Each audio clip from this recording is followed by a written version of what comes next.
Well, would you look at that? Even I have a new appreciation for the king.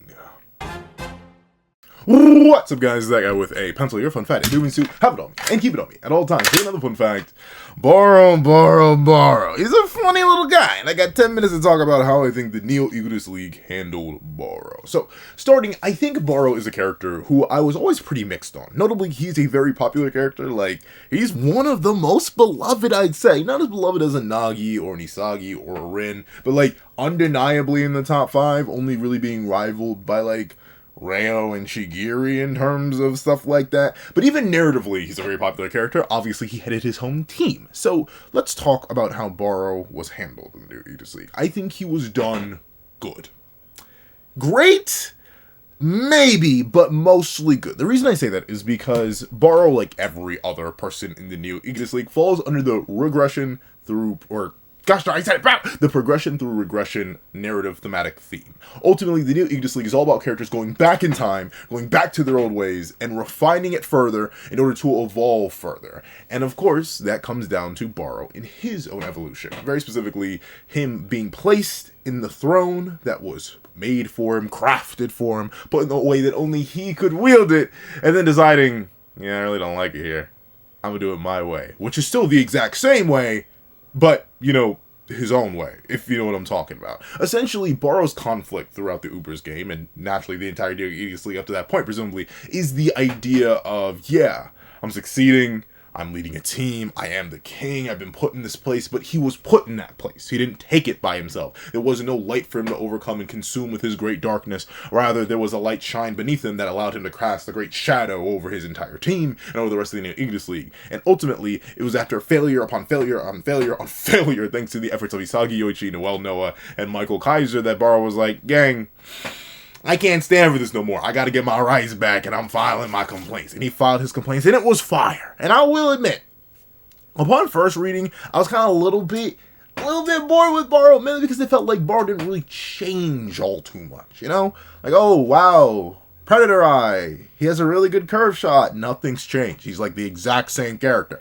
But at the same time, that's before I really started to appreciate, reintegrate, and understand the progression through regression theme. And very specifically, how Barou embodies it. Honestly, dare I say the best, because of what happened. We know Barou, at least in his past, rose up to his position as king very specifically because he was physically dominant, because he stood unrivaled, because he was the top cream of the craft. And notably, him being placed back in that position because of his innate traits. As Snuffy himself says, you have the best build for a striker in the entire program. It is clear that Barou did get exactly what he wanted, just not how he wanted to get it. And I think that conflict is always interesting. It's like the whole idea in narrative storytelling of your characters needing to have a want and a need.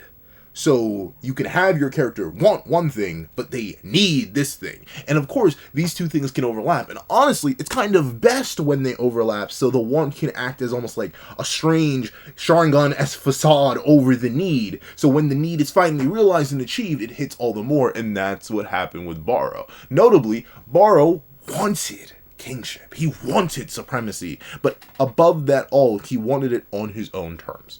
He didn't want to follow somebody else's plans. He didn't want to keep doing the same thing over and over again if it didn't work. He didn't want none of that. He needed to evolve in his own way, develop in his own way, challenge himself in his own way, not following these simple, specific, basic plans. But very specifically, the thing I like the most about Neo Egoist League Barou is that ultimately, just because he wanted to lead in his own way, just because he needed to go down his own path, doesn't mean he was ready to fully abandon the man who made him stronger, and or the team that facilitated him. Ultimately, Barou's evolution, his growth, comes from his ability to lead through force, lead in his own unique way, being the darkness that guides the darkness behind him, but also respecting and specifically going to challenge the light of the past and obviously the light of the future in Isagi Yoichi. Very specifically, Barou's declaring, well, it's not declaring his declaration, Barou's declaration to Snuffy of like, hey, don't retire, I need you to run my fade. That is beautiful.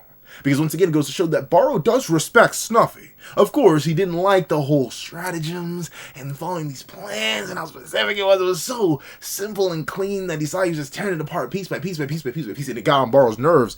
But he still knows Snuffy's built like that.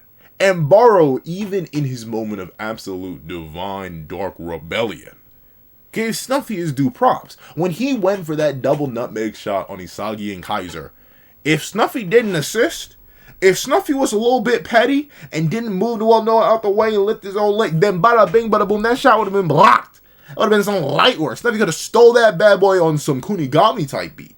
But he didn't. And I think that's the good thing about Barou in the new Egoist League. And honestly, I'm taking it back. I said it's good, not great. I think it's actually great. And the reason I say it's great is because that is the development for Barou as a character. Even if he's regressing in the sense that he's going back to the king role, leading his own team, everyone needs to follow him no matter what he does because he's the king. At the same time, now he's a king with respect. A respect of not just his opponents. Obviously, he gave many due respects to Isagi directly and indirectly in the Uber's game. And obviously, well after, throughout the rest of the new Egoist League. But also, he's a king who's giving his due respect to the person he wanted to rebel against. Almost as if, like, he understands fundamentally, there are people in the world better than me right now. And there will be people in the world who are going to be better than me for a while. But until I am better than them, they cannot rest, they cannot leave, and I cannot fully disrespect or disregard them. Barou is a person who went from a guy who couldn't really accept help at all, unless it was absolute and total subservience, to a much more mutualistic relationship. Still definitely a little bit animalistic, still definitely a little bit antagonistic, but a more ebb and flow kind of thing. And it opens Barou up, because that was one of my biggest concerns for Barou when we were going into the U20 World Cup. I wasn't really sure how Barou was going to fit into the structure, unless he was just going to play the exact same role he played back in the U20 game, where, you know, he's this wildcard joker who does his own thing for the most part, while the rest of the team coordinates on its own, and then bada bing, bada boom, Barou comes out the Shadow Realm and boom, a whole goal. Like, he can definitely still play that role. Obviously, that's still built in there. But now, with the new Egoist League development, with the progression through regression, Barou is able to connect with people, respect people, and work with people on a level that he never could before. Ultimately, all that planning and organizing and stuff he did, even if it didn't work specifically against Isagi, even if it didn't work to give them a victory, what it did was it worked to help develop Barou's skill set in terms of interpersonal connection and interpersonal reaction. Now, Barou is twice as dangerous as before. Just as Isagi unlocking his two-gun volley was a way for Isagi to evolve and become even more dangerous on the mix, hitting you with a 50-50 every single time he's going to go shoot the ball. Now, Barou's presence on the field, thanks to the new Egoist League development, allows him to be a delicious 50-50.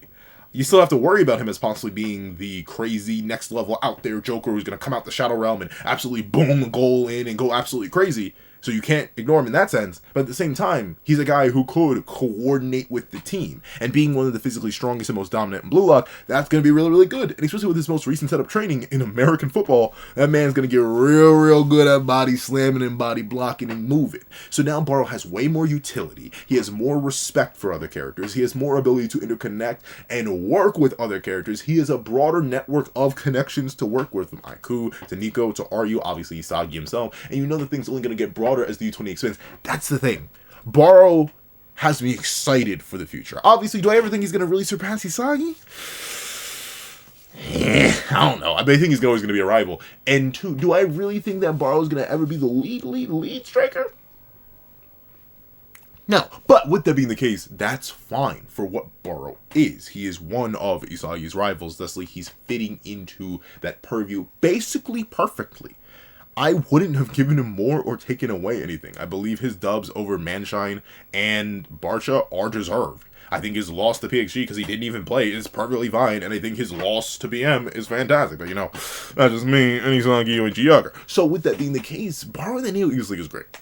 Because it takes a character who once stood so solely on his ideas of isolation and loneliness and pinnacle of strength comes to the top, and it regressed him back to that point only to drag him down and drag everyone else back up with him when he went to Rise. That kind of dichotomy, that kind of development, and specifically the excitement we see when he sees Isagi's #1 again. It's like, yeah, boy, I'm coming. Them cheeks, though. That is that good stuff. That's what makes me love the character, and that's what makes me respect him. Once again, you can go back to the early Blue Lock reviews when I was covering Ubers. I was like, man, Barou, get your white behind, dumb bum behind out of here. But now, I'm excited for the character. There's a passion in my heart, a fire in my core, gosh darn it. And I'm excited to see how he gets utilized, very specifically, on a team full of strikers where he can play multiple types of roles in multiple times. And obviously with his dominance, his power, his apex, all of that, we are in for such a fantastic time in the U20. I'm so excited to see this man go absolutely crazy. And honestly, I need to see him team up with Shido. if I'm being completely, if there's one thing I need from Barou the Neo, I need to see him and Shido run duos. Please, for me. And if Sei is back there, or at least here, give me something. Give me a solid midfielder. Give me a Sei, Shido, Barou trio 50-50 mix-up of Doom, Despair, and Desolation. That would be beautiful. That would be scrimliumptious. And ultimately, Barou is a great character in the Neo Egoist League. And I believe he was handled basically perfectly. But, of course, I am out of time. So, if you made it all the way to the end of this video, please leave the new King in Black. And I know this is not a Marvel comic, but leave the new King in Black in the comment section down below. Thank you so much for watching. Please remember to leave a like, share, comment, and subscribe. Make sure the notification bell so you don't miss out on any videos that come to the channel. Also, you do have a Patreon below, or you can support me for as little as $1 a month. Things like exclusive videos, early content, and more. Also, now become a member of the channel for as little as $3 a month to get the same perks and more. Some of those perks include the live reactions to other series I have to review, ad variations of all my videos, and if you become a $20 Patreon or a $20 member, you can order whatever video you want. Also, the link to my Ko-Fi in the description down below, where you can drop 5 beans for a short video, 20 beans for a long video, or any beans at all. Any support is always greatly appreciated. Now, I'd like to thank you so much for watching once again, and I hope you guys have a wonderful day. This is That Guy with the Pencil, writing off.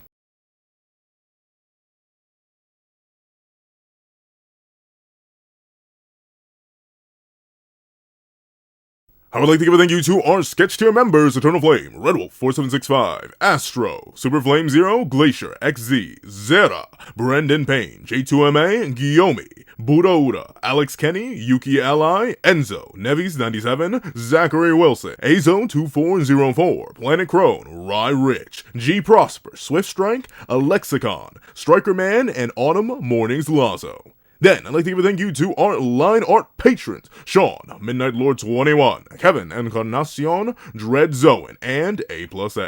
Then, I'd like to give a thank you to our Ink tier members: Austin Wimberly, Euchia, and Shrimpo the Shrimp. Then, I'd like to give a thank you to our digital art tier members: J Warrior and AZ Void. And I'd like to give a thank you to our colored art tier patrons: Waki Munoz and Waki Munoz. And a vinyl